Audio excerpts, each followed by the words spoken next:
রাধে রাধে বন্ধুরা, কেমন আছো সবাই? আশা করি সকলেই ভালো আছো। ও একরকমই একঘেয়ামি ভেন্ডির তরকারি খেতে ইচ্ছা করে না, তো এইভাবে ভেন্ডির ভর্তা বানিয়ে খেয়ে দেখুন, অবশ্যই আপনাদের মুখে ভালো লাগবে। তো আমি আজকে ভেন্ডির ভর্তা করে দেখাচ্ছি। তো ভেন্ডির ভর্তা করার জন্য আমি ভেন্ডিটা ভালো করে ধুয়ে নিয়ে চলে এসেছি। এবার ভেন্ডির এই পোঁত আর মাথাটা কেটে ফেলে দেবো। তো এইভাবে ভেন্ডির আমি মাথা আর পোঁতটা কেটে ফেলে দিচ্ছি। এইভাবে আমি কেটে নিয়েছি। তো আমি এখানে ভেন্ডিগুলো কেটে নিয়ে চলে এসেছি। আর এখানে নিয়েছি একটা বড় টমেটো নিয়েছি, আর একটা বড় পেঁয়াজের হাফ দিয়েছি, কয়েকটা রসুন দিয়েছি, আর একটা কাঁচা লঙ্কা নিয়েছি। তো চলো এবার রান্নার কাছে আমি চলে যাচ্ছি। তো ভেন্ডিগুলো খুবই নরম। তো এখানে আমি গ্যাসটা জ্বালিয়ে দিয়েছি, গ্যাসটা জ্বালিয়ে কড়াটা বসিয়ে দিয়েছি। আমি এখানে দুটো শুকনো লঙ্কা দিয়ে দিচ্ছি,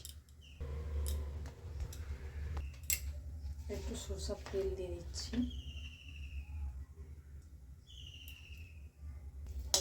লঙ্কাগুলো লাল করে আমি ভেজে নামিয়ে নেব।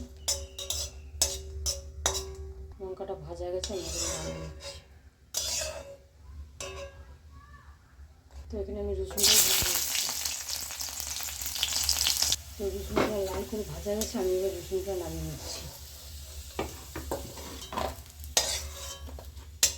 এর মধ্যে পেঁয়াজটাও দিয়ে দিচ্ছি। পেঁয়াজের সাথে কাঁচা লঙ্কাটা দিয়ে দিচ্ছি। পেঁয়াজটা লাল করে ভাজা গেছে, আমি এবারে নামিয়ে নিচ্ছি। ওই তেলের মধ্যে আমি টমেটোটাও দিয়ে ভেজে নিচ্ছি।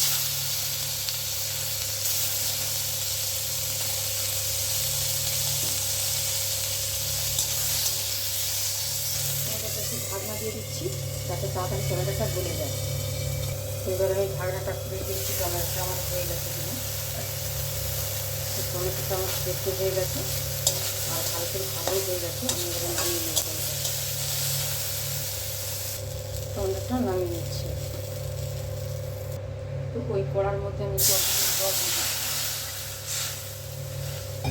জল দিয়ে আমি ভেন্ডিগুলো সেদ্ধ হতে দেবো। আমি একটু ঢাকনা দিয়ে ভেন্ডিগুলো সেদ্ধ হতে দেবো। ফিরে আসছি কিছুক্ষণ পর। ভেন্ডিগুলো আমার সিদ্ধ হয়ে গেছে, আমি এখানে নামিয়ে নিয়ে চলে এসেছি। তো এবার আমি মাখাবো ভেন্ডিটা, আর এখানে একটুখানি কাঁচা পেঁয়াজ নিয়ে নিয়েছি।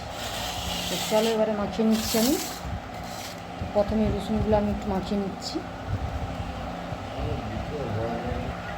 তো রসুনটা আমি মাখিয়ে নিয়েছি, এবার কাঁচা পেঁয়াজগুলো আমি দিয়ে দিচ্ছি।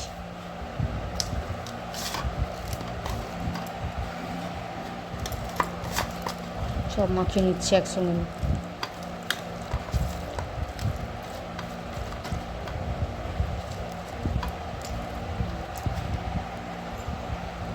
ভেন্ডিগুলোও আমি দিয়ে দিচ্ছি এবারে।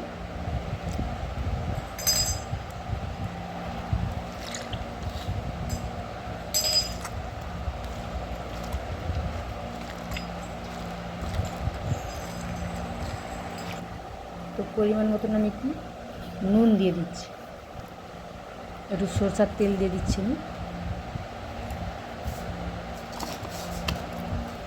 ভালো করে আমি মাখিয়ে নেব। তো মাখানাটা আমার রেডি হয়ে গেছে। তো ভেন্ডির ভর্তাটা আমার রেডি হয়ে গেছে। এবার আমি গরম গরম ভাতের সঙ্গে পরিবেশন করব।